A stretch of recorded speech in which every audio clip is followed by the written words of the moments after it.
Welcome to another Woolfolk workshop presented to you by Woolfolk Works. I am Gary Woolfolk, author of Before the Application. This session, we're going to spend some time talking about that oh so important decision that has to be made. Which college will you attend? By April 1st, most colleges have sent out their acceptance letters, and unfortunately, they've sent out rejection letters as well. By the end of April, most colleges want to know your decision if you will be attending their college in the fall. So this is the time where seniors have to then make up their mind where they wish to attend. Unfortunately, I don't think this decision is really focused on well enough so that you can make the best decision for yourself. So we're going to talk about that. But before we do, there are a couple of things I want to go over first. Getting over disappointment. Most students do not get into all colleges where they apply. You may not be going to your dream school. These things happen, I'm sorry to say. However, never let a no be your no. College serves a purpose, and that is to prepare you for your ultimate career. No matter what a single college may say, never let that deter you from getting to your dream. A dream college serves no other purpose but to get you to your dream career and your dream life. But also understand that when colleges make their decisions, there's a lot that goes into it, much more than who is qualified to come in, because quite honestly, most people applying do qualify. They're not telling you no. They're telling everyone who's going to be a part of this upcoming class. And that's two different things, because the first thing to understand is colleges make decisions based upon departments and majors. What does this mean? You don't compete against every student that's applying to a college. You're competing against those people who are applying to your college and your major.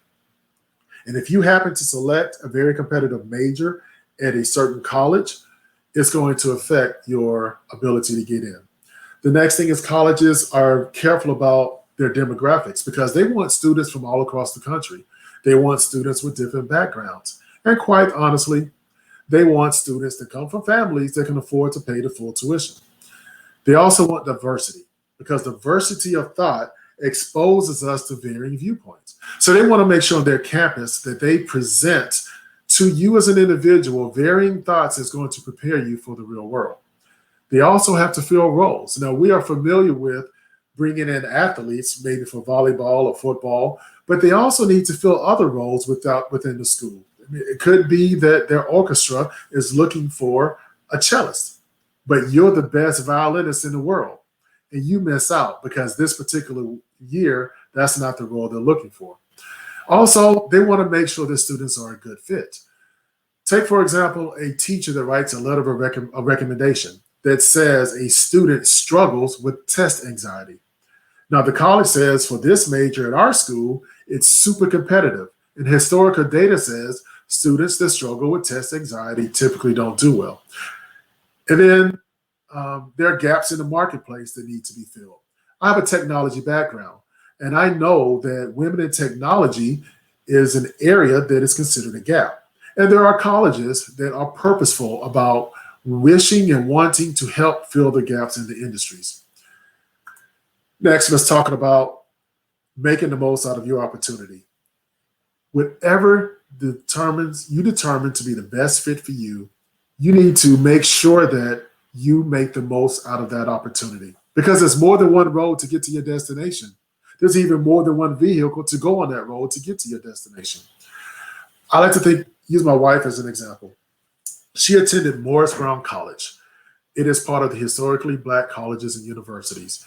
At the time she attended, it was an open enrollment school, which basically meant the application process was very simple.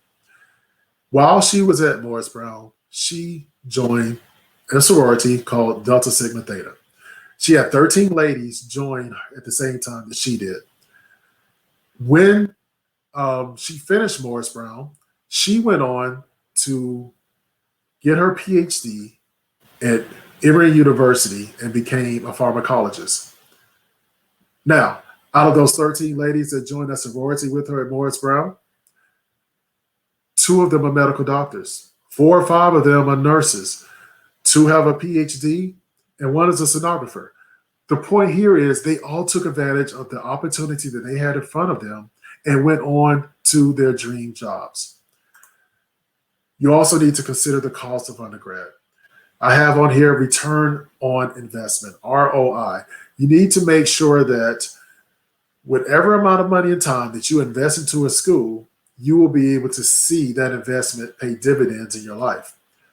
If you're going into a career field that pays on average $40,000, $50,000 a year, and in order to attend your dream school, you're going to pay $200,000 a year, that's not a good return on your investment. You will be spending pretty much the rest of your life trying to pay off that type of debt. The last thing I want to talk about here is college majors. College majors are so important, but unfortunately are not given the proper amount of time and attention because many times they're an afterthought or where there's not a lot of planning going into really focusing in on the correct major. Now, before the application spends a lot of time talking about the importance of college majors. Not doing so really increases the cost of going to college. Most college students end up changing their majors. If you put a lot of time and attention into it ahead of time, you can help limit the amount of time you spend in college and limit the amount of costs that in going to college. And another way that college majors make a difference, if you're not fully committed to a major, you want to make sure the college you attend has the opportunity for making changes to your major. If the college you're attending is more specific to certain majors and you want to go into a different direction and you transfer to another college, all of your classes might not transfer over again for a longer amount of time that you spend. So what does it mean when it comes down to decision time? Do your homework. Be sure to do your homework and separate myth from reality. Take the time to learn the true nature of a school, the true stats of a school, the true social atmosphere of a school, and not just look at all of the propaganda that the school puts out there to bring you into, to tell you all the great and positive things about it. And then know your non-negotiables. There's certain things about going to college that are going to be very important to you. Those are the ones you want to definitely focus in on and understand how that college rates in those areas. The best way to be able to do this, and I highly recommend, if at all possible, to do a college visit. And when you do a college visit, you want to make sure you take the time to personalize your tour. The official college tours are great, but you want to go to the college or department where your major is going to be and learn firsthand about that college. If it is possible, talk to some of the professors, but definitely find students that are part of that college or part of that major and talk to them. If possible, find students that participate in activities that you can see yourself being involved in and get a feel for how well they like it. The people who take you on official tours are going to tell you the things that they want you to know. You need to ask the questions that you need to know the answers to. So you need to prepare a set of questions going into your tour. Now, again, in the book, I spent a lot of time going over college tours because these tours can really help shed a light on the type colleges that are going to be a great fit for you. Next, you want to make sure that you do a full comparison between all of the colleges that have made your top list. You don't want to just rely on reputation when it comes to choosing a school. You want to do your full homework. There's plenty of websites out there that can give you your details in addition to that when you go on your tours. And then when it comes to comparing money between schools, saving money, yes, that's very good to do. It is important to make sure you don't spend too much. However, you don't want to go to a school just based on money if that school doesn't offer the major that you like or the way that you like it, or maybe the school is in an environment that's not conducive to you. And if you're in an environment that you're not comfortable with, you're not going to do well in that school. On the other end of the spectrum, there are schools with prestige that people are willing to spend any amount of money to attend. I want to caution you about spending too much money for undergrad. especially for those seeking to go to grad school or professional school. I'll use my oldest son as an example. He took full advantage of an opportunity to attend the University of Kentucky on a full academic scholarship.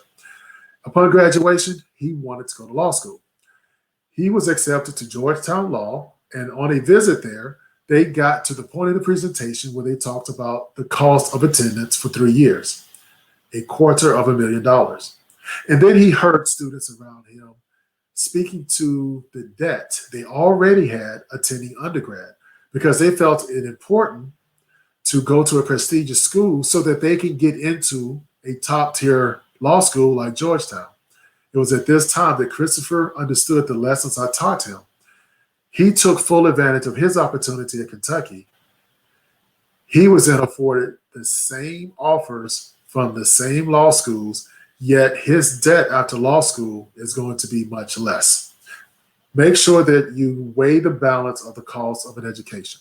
So now, when it comes to actually making your decision, what process do I recommend? I kind of have a 3-step process. The first is list all the important aspects for selecting a college.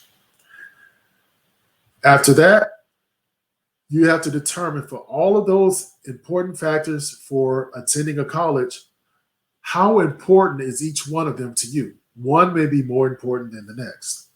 Then finally, you take each college that you have on your list and rate them on each one of these factors.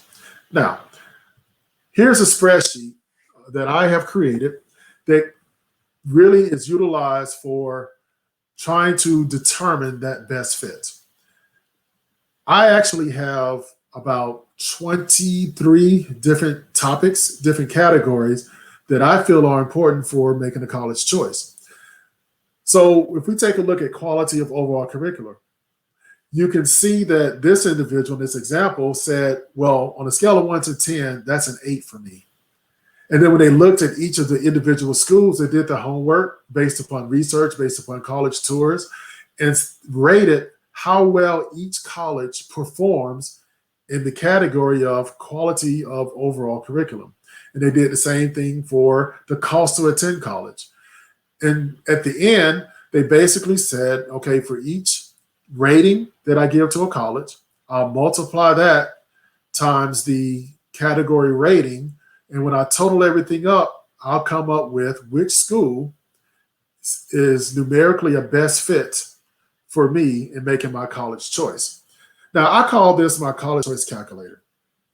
But in this and in my book, I have, again, over 20 different topics. Here are some more examples of different categories that are important.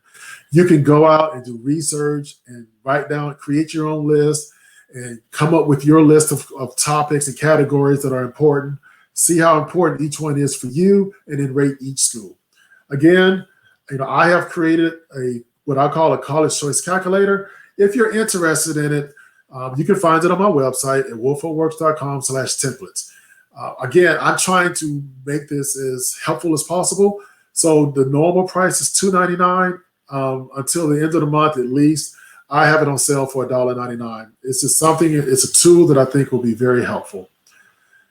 In addition to this, there are other factors that I think can go into helping you with that college decision. I cover all of these in the book. I'm not going to go into all the details now, but like special programs, some colleges offer programs where you can do part of your study for the first year overseas. You need to get the details about the full cost of doing a program like this, because oftentimes you're responsible for your visas, your travel, some of your stay. They will say in their brochure that your cost of tuition at your primary school will cover your tuition in the program overseas. However, there are typically additional costs, and you want to make sure you talk to other students and find out what those costs are. So again, there's a lot of different things out here that you can consider when making your decision. And if you want to get to some of those details, I would highly encourage you to look at the book. But again, I really want to make sure that you guys are really, truly taking the decision of which college am I going to attend very seriously. Make sure you consider a breadth of factors, not just, oh, I'm starry eyed and I want to go to this dream school, or, all my friends are going to a certain school. Make sure you're making the best decision for you as an individual. And I definitely wish each and every one of you the best.